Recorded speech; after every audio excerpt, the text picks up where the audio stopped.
Film diawali menampilkan seorang anak laki-laki yang berlari melewati kerumunan orang untuk menemui ayahnya. Anak laki-laki itu adalah Dylan. Ayah Dylan akan melakukan pertunjukan luar biasa dan juga berbahaya.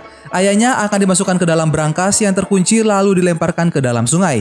Dylan meminta ayahnya untuk tidak melakukan pertunjukan berbahaya itu, namun ayahnya meyakinkan Dylan bahwa ia akan baik-baik saja. Ayah dan anak itu menyamakan waktu pada arloji masing-masing. Ayah Dylan menyuruh Dylan untuk menghitung hingga 300 detik. Maka saat itulah ayahnya akan menampakkan diri. Sebelum pergi, ayah Dylan memberikan pelukan hangat pada Dylan. Saat waktunya tiba, ayah Dylan dimasukkan ke dalam brankas dan dilempar ke sungai.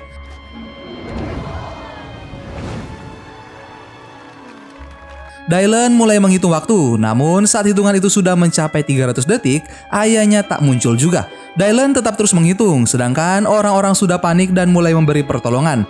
Dylan turun dari tempat duduknya dan ia ingin ikut mencari keberadaan ayahnya. Namun para petugas menahan Dylan hingga Dylan menangis dan meronta ingin bertemu ayahnya. Scene pun berpindah ke masa sekarang menampilkan Daniel yang pergi menuju kereta bawah tanah. Ia menemukan sebuah ruangan asing.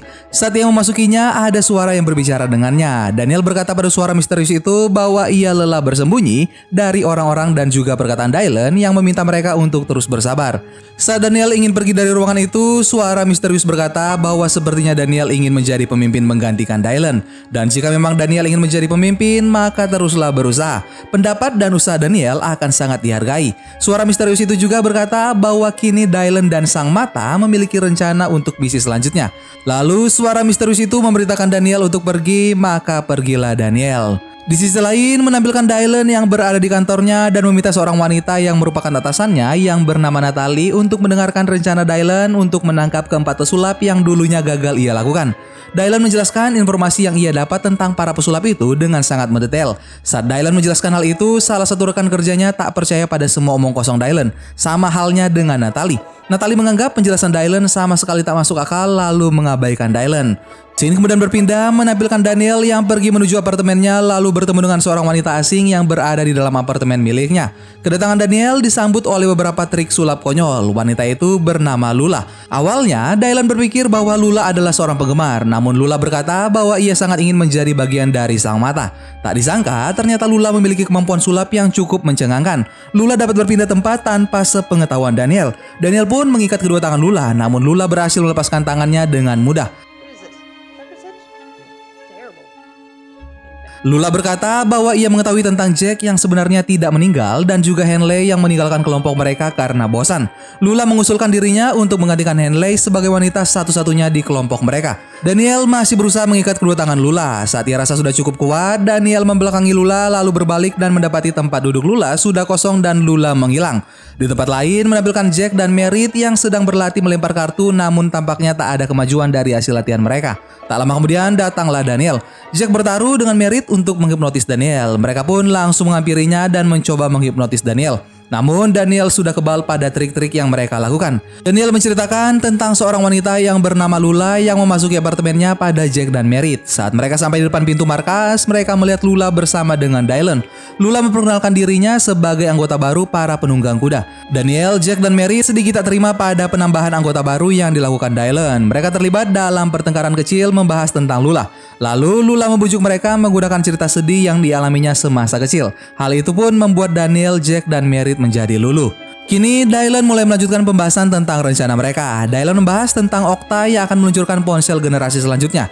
Begitu ponsel ini digunakan oleh masyarakat, maka mereka akan menjual informasi penggunanya ke pasar gelap dan artinya Okta menjual privasi demi uang. Sang Mata memerintah mereka untuk membongkar semua kejahatan Okta dan misi mereka adalah membajak acara yang akan Okta laksanakan.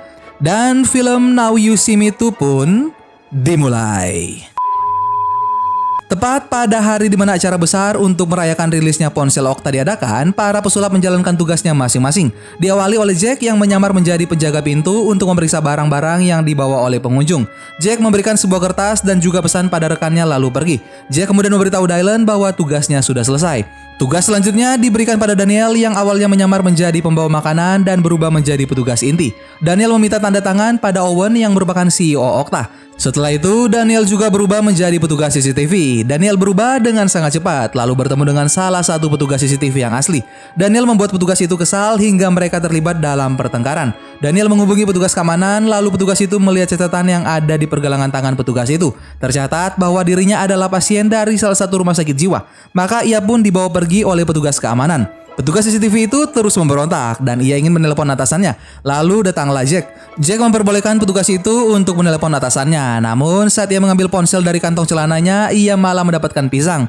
Para petugas keamanan semakin yakin bahwa memang dia pasien dari rumah sakit jiwa. Di sisi lain, Owen Case sudah menampakkan dirinya di depan publik. Kini saatnya giliran Lula untuk melanjutkan aksinya. Lula menyamar menjadi seorang koki. Ia mengacaukan pekerjaan koki lainnya dengan merebut pisau memotong hingga pisau itu melukai tangannya. Orang-orang terkejut, begitu pula dengan Owen. Ia juga terkejut. Di tengah keterkejutannya, datanglah Merritt memberikan minuman pada Owen lalu menghipnotisnya. Merritt juga meletakkan sesuatu di telinga Owen agar nantinya dia bisa mendengar perkataan Merritt dan mengikutinya. Setelah itu, Merritt pun pergi. Di sisi lain, Lula yang tangannya terluka sedang diobati oleh para pelayan. Lula memutuskan untuk berhenti menjadi koki lalu melemparkan tangan palsunya ke makanan yang sudah dihidangkan.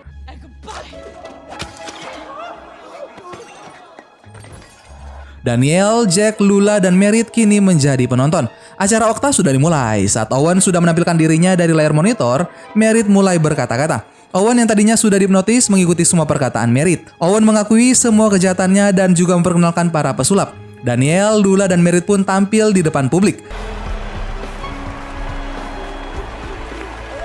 Di sisi lain, Jack masih menyamar menjadi petugas keamanan. Saat melihat kedatangan tim FBI, Jack memberitahunya pada Dylan dan Dylan pun datang menghampiri tim FBI. Jack menutup seluruh pintu masuk sehingga tim FBI tidak dapat masuk. Di tengah-tengah acara yang dibawa oleh ketiga pesulap itu, tiba-tiba mikrofon mereka berhenti berfungsi. Monitor yang awalnya menampilkan wajah mereka kini berubah menjadi gambar abstrak lengkap dengan suara Anonymous. Suara itu mengungkap rahasia para pesulap, mulai dari kematian Jack yang sebenarnya adalah kebohongan dan juga salah satu anggota FBI yang merupakan orang yang memiliki pengaruh terbesar dari pertunjukan yang mereka lakukan. Dylan kemudian ditangkap, namun ia segera melakukan trik sulapnya hingga ia pun terbebas dan pergi. Sedangkan para pesulap lainnya diperintahkan oleh Dylan untuk pergi menuju rooftop dan masuk dalam sebuah pipa besar yang akan membawa mereka ke truk. Namun bukannya truk yang mereka temui, tapi ke suatu tempat di mana orang-orang bermata sipit berkumpul. Tepatnya di sebuah restoran yang menghidangkan bermacam makanan.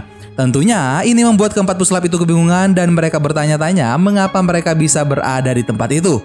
Lalu seorang pria menjawab pertanyaan mereka. Ia berkata bahwa sulaplah yang membawa mereka ke tempat itu.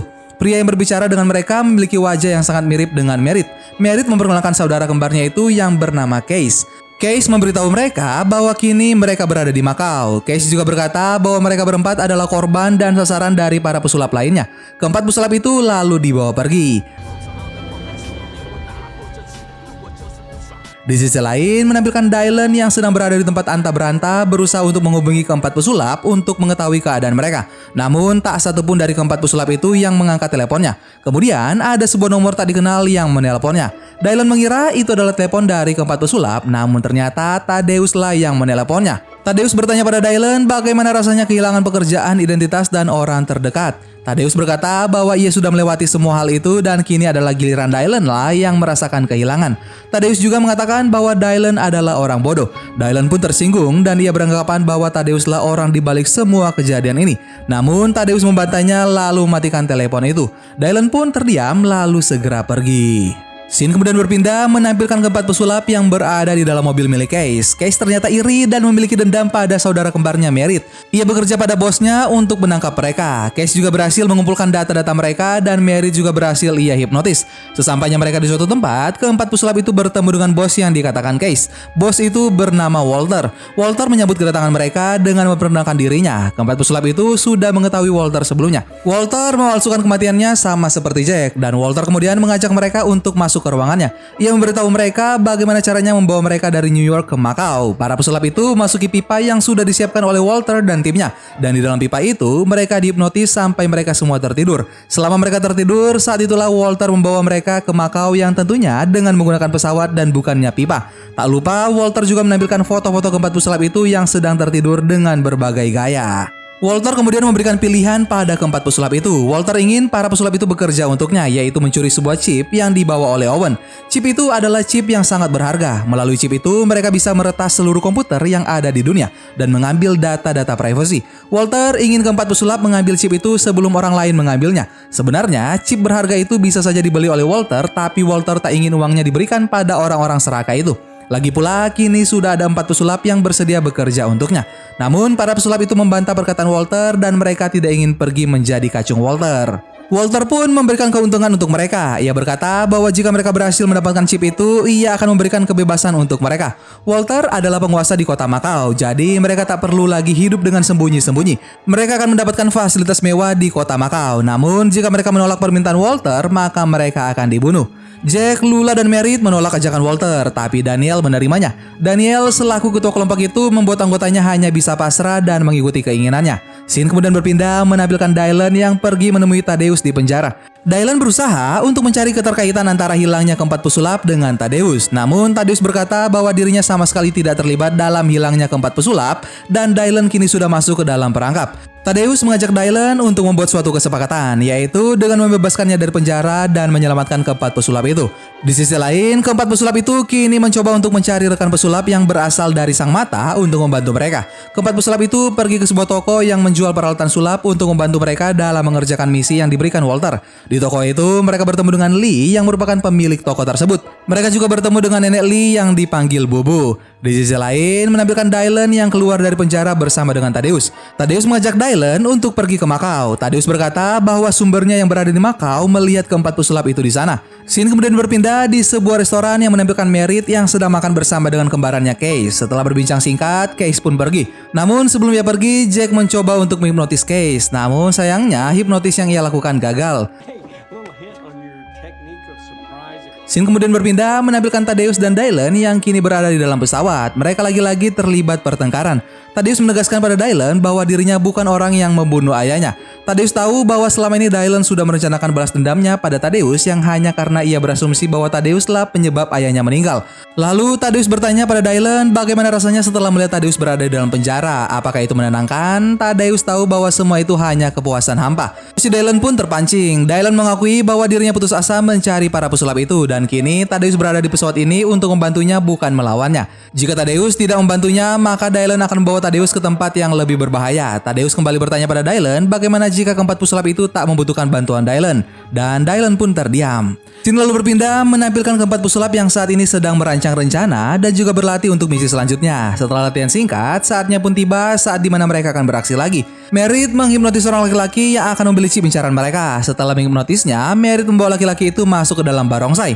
Merritt memerintahkan laki-laki itu untuk membiarkan anak buahnya yang melihat chip itu dan laki-laki itu pun pergi. Saat mereka semua pergi menuju tempat di mana chip itu disimpan, seorang laki-laki bernama Alan menyambut mereka.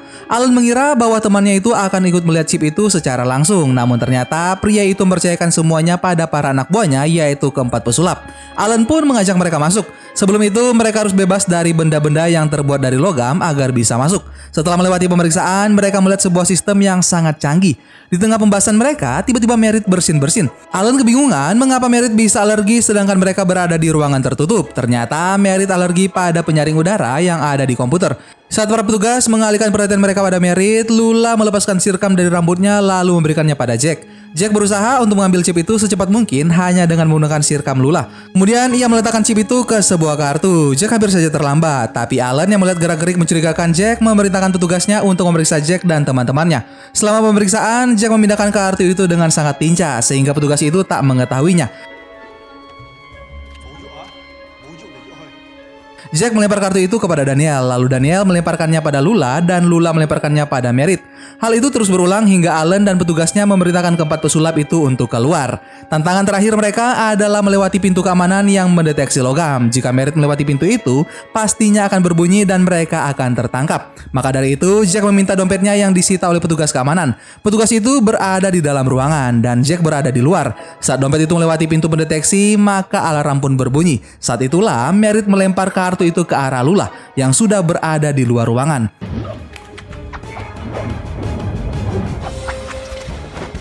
Setelah semua pemeriksaan berakhir, mereka pun keluar dengan selamat. Di sisi lain, Thaddeus dan Dylan yang sudah sampai di Makau pergi ke tempat di mana keempat pesulap tadi membeli peralatan sulap. Mereka bertemu dengan Bubu dan Lee. Di tempat itu, Dylan menemukan sebuah berangkas yang dipercayainya sangat mirip dengan berangkas yang digunakan ayahnya 30 tahun yang lalu. Thaddeus berkata pada Dylan bahwa bukan hanya dirinya yang penasaran pada penyebab meninggalnya ayah Dylan. Lionel Strike adalah pesulap handal yang memiliki berbagai cara untuk menyelesaikan tugasnya. Dia juga selalu mempersiapkan rencana cadangan. Namun, saat dia melakukan pertunjukan terakhir, banyak orang yang ikut berasumsi tentang penyebab kematiannya. Dari banyaknya konspirasi yang ada, tak satu pun yang terbukti kebenarannya. Setiap manusia memiliki batas kemampuan, sama halnya seperti Lionel. Walaupun dia sangat handal, namun jika Tuhan sudah menentukan tak ada yang bisa melawan. Dylan pun menatap Thaddeus dengan mata yang berkaca-kaca. Kemudian datanglah Lee. Ia memanggil Thaddeus dan Dylan untuk menemui neneknya. Bubu memberikan jam tangan milik ayah Dylan. Dylan menanyakan tentang keempat pesulap itu. Lee berkata bahwa Daniel akan pergi ke suatu tempat di dekat pasar untuk menemui seseorang. Sedangkan Thaddeus masuk ke dalam sebuah peti. Saat Dylan membuka peti itu, ia tak menemukan Thaddeus di dalamnya. Hanya ada secari kertas yang bertuliskan giliranmu. Scene lalu berpindah menampilkan Dylan yang akhirnya bertemu dengan Daniel. Namun pertemuan mereka malah membawa pertengkaran. Daniel berkata bahwa mereka tak membutuhkan Dylan lagi. Karena kini Dylan bukan siapa-siapa. Dia bukan pemimpin pesulap dan juga anggota FBI. Kedatangan Dylan hanya akan membahayakan Daniel dan teman-temannya. Daniel bahkan meminta Dylan untuk pergi meninggalkan mereka. Dylan pun menerimanya dan ia pergi dari hadapan Daniel. Setelah kepergian Dylan, datanglah Walter. Daniel yang mengira bahwa Walter akan membebaskan mereka ternyata hanya kebohongan semata. Ternyata Walter hanya menginginkan chip yang dibawa Daniel. Walter mengungkapkan sesuatu pada Daniel bahwa suara misterius yang ia dengar di ruang bawah tanah saat itu adalah suaranya.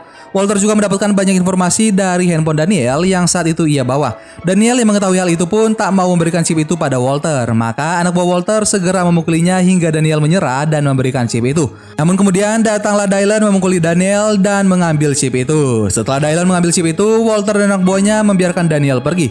Mereka kemudian menyerang Dylan. Terjadi aksi baku hantam yang berakhir dengan Dylan berhasil dibawa oleh anak buah Walter. Di sisi lain, chip itu ternyata masih ada pada Daniel. Setelah bertemu dengan teman-temannya, Daniel memberitahu mereka bahwa ia baru saja bertemu dengan Dylan.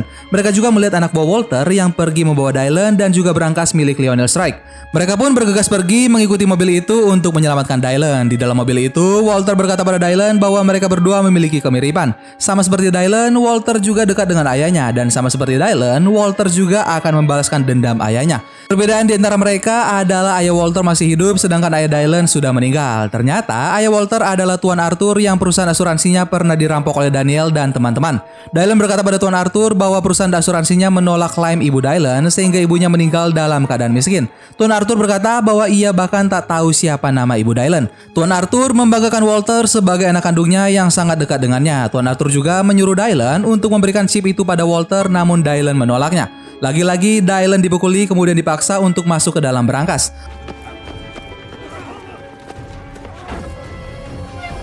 Walter dan ayahnya menikmati detik-detik kematian Dylan sambil meminum teh di atas kapal. Saat berangkas itu dijatuhkan ke dalam sungai, Walter bersorak dan tertawa melihat. Di sisi lain, Dylan tak berhenti berusaha untuk menyelamatkan dirinya. Ia kemudian teringat pada perkataan ayahnya bahwa dia selalu punya rencana cadangan. Dylan pun mengeluarkan jam tangan yang diberikan Bubu padanya. Berangkas itu adalah berangkas yang sama yang digunakan ayahnya 30 tahun yang lalu. Dylan kemudian membuka berangkas itu menggunakan kunci yang ada di jam tangan itu. Setelah beberapa saat berusaha, akhirnya berhasil juga. Di sisi lain, ternyata Tuan Arthur sudah merencanakan hal ini bersama dengan Thaddeus. Thaddeus membawa Dylan sesuai perintah Tuan Arthur. Tuan Arthur memberikan sejumlah uang pada Thaddeus. Ia juga berjanji akan memberikan tambahan uang jika Thaddeus berhasil menangkap keempat pesulap lainnya. Dylan yang berhasil keluar dari berangkas itu kemudian diselamatkan oleh Daniel yang membantunya untuk berenang ke tepian sungai. Saat seluruh tim berkumpul, fakta mengejutkan lainnya pun terungkap. Chip yang mereka bawa ternyata adalah chip palsu. Scene kemudian berpindah menampilkan kelima pesulap yang sedang memikirkan di mana sebenarnya chip yang asli berada. Setelah berpikir keras, mereka tak juga mendapatkan jawabannya. Kelima pesulap itu tak menyerah, tak peduli chip itu asli atau palsu, mereka hanya perlu berpura-pura memiliki chip itu dan bersandiwara di depan Walter. Walter tak akan berhenti mencari chip itu sampai ia mendapatkannya. Maka dari itu, mereka akan memancing Walter menggunakan chip palsu. Mereka membutuhkan rencana selanjutnya, namun tak ada waktu untuk itu. Mereka hanya membutuhkan tambahan tim untuk membantu mereka. Kemudian datanglah Bubu dan Lee dan ternyata mereka berdua juga termasuk dalam bagian Sang Mata. Kini ada 7 pesulap yang akan bekerja sama menuntaskan misi dari Sang Mata. Di sisi lain, Walter menonton video yang dikirimkan oleh keempat pesulap itu di YouTube. Tak hanya Walter, tapi juga para tim FBI. Tampaknya Walter benar-benar terjebak dalam rencana para pesulap. Ia percaya bahwa Dylan dan kawan-kawan memiliki chip berharga itu. Scene lalu berpindah menampilkan pemandangan kota London di malam hari, malam di mana 4 pesulap akan melakukan aksi tak terduga. Jack memulai aksinya di tengah-tengah para penonton. Jack bermain dengan mengajak orang-orang untuk menebak dan mencari kartu. Tak hanya Jack, tapi juga 3 pesulap lainnya. Lula menampilkan pertunjukan sulap menerbangkan burung secara acak, sedangkan Daniel melakukan pertunjukan sulapnya di tengah hujan. Daniel mencoba untuk mengontrol hujan, dan ia memberhentikan hujan. Tak hanya itu, Daniel juga mengembalikan hujan. Saat Merritt ingin memulai pertunjukannya, ia malah diganggu oleh Case. Case menggunakan mentalism yang biasa digunakan Merritt untuk menjebak korbannya. Merritt menghubungi Dylan bahwa ia tak bisa melanjutkan pertunjukan. Dylan pun memberitahu hal ini pada Lula, Jack, dan Daniel. Dengan terpaksa, mereka harus menunda pertunjukan selanjutnya demi keselamatan mereka. Tim FBI serta Walter dan anak buahnya kini mengincar Dylan dan kawan-kawan. Para pesulap itu segera pergi menuju tempat parkir. Mereka mengendarai motor masing-masing, namun mereka kalah cepat dengan anak buah Walter. Mereka akhirnya tertangkap. Di dalam mobil, Tuan Arthur meminta chip itu dari mereka, tapi tak satu pun dari mereka yang memberikan chip itu pada Tuan Arthur. Sesampainya mereka di suatu tempat, Tuan Arthur memaksa mereka masuk ke dalam pesawat. Setelah semuanya berada di dalam pesawat, Tuan Arthur lagi-lagi meminta chip itu dari mereka. Anak buah Walter bahkan menodong pisaunya ke arah Lula. Suasana di dalam pesawat kini menjadi kacau. Daniel pun menyerahkan chip itu pada Walter. Setelah Walter memeriksa keaslian chip itu, kelima pesulap itu kemudian dipaksa untuk keluar dari dalam pesawat yang sudah lepas landas. Mereka memberontak karena tak ingin mati mengenaskan. Namun inilah akhir dari aksi hebat para pesulap. Walter dan ayahnya merayakan kemenangan mereka dengan bersulang. Namun rasa sempen yang mereka minum sepertinya berbeda sehingga Walter dan ayahnya memuntahkan minuman itu. Tuan Arthur kemudian membuka stiker minuman itu dan ia menemukan sebuah kartu yang bertuliskan si bodoh. Warna minuman itu pun berubah. Lampu di dalam pesawat mereka juga mati dan arwah gentayangan para pesulap menghiasi jendela pesawat. Walter kemudian bergerak ke arah kaca lalu menyadari bahwa ia dan juga ayahnya sudah terjebak dalam rencana tak terduga para pesulap. Ternyata pesawat yang mereka tumpangi tak lepas landas. Walter dan ayahnya lah yang mengarahkan mereka ke tempat itu. Kini mereka berada di tengah-tengah sungai Thames dengan banyak orang yang mengelilingi mereka. Daniel memperkenalkan Dylan pada para penonton. Dylan adalah teman dan juga pemimpin mereka. Dylan berbicara pada seluruh dunia, tak hanya orang-orang yang ada di sekitarnya, tetapi juga kepada orang-orang yang berada di seluruh dunia melalui siaran langsung. Para pesulap itu mengungkapkan trik mereka, yaitu dengan mengganti supir yang seharusnya adalah anak buah Walter, namun mereka mengganti dengan Lee yang membawa truk itu ke tempat yang sudah mereka tentukan.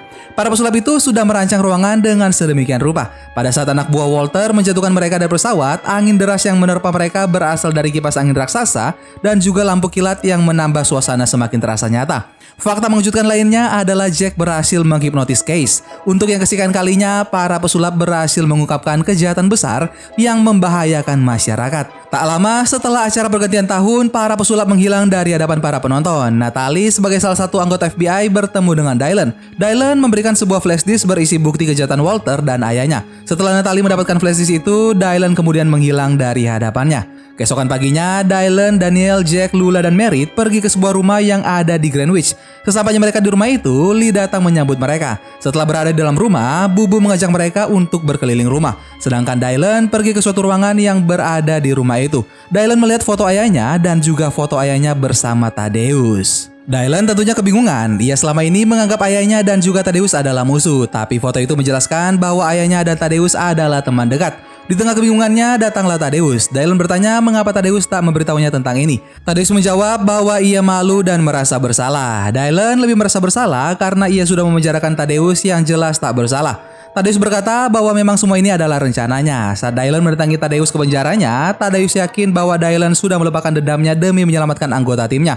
Thaddeus juga membiarkan Dylan merasakan hal terburuk, yaitu dengan menenggelamkan Dylan ke sungai. Saat itu, Thaddeus yakin Dylan pasti akan selamat karena Dylan sudah membuktikan bahwa dirinya bukan pesulap biasa. Kini, Dylan sudah berdamai dengan masa lalunya dan juga dengan Thaddeus.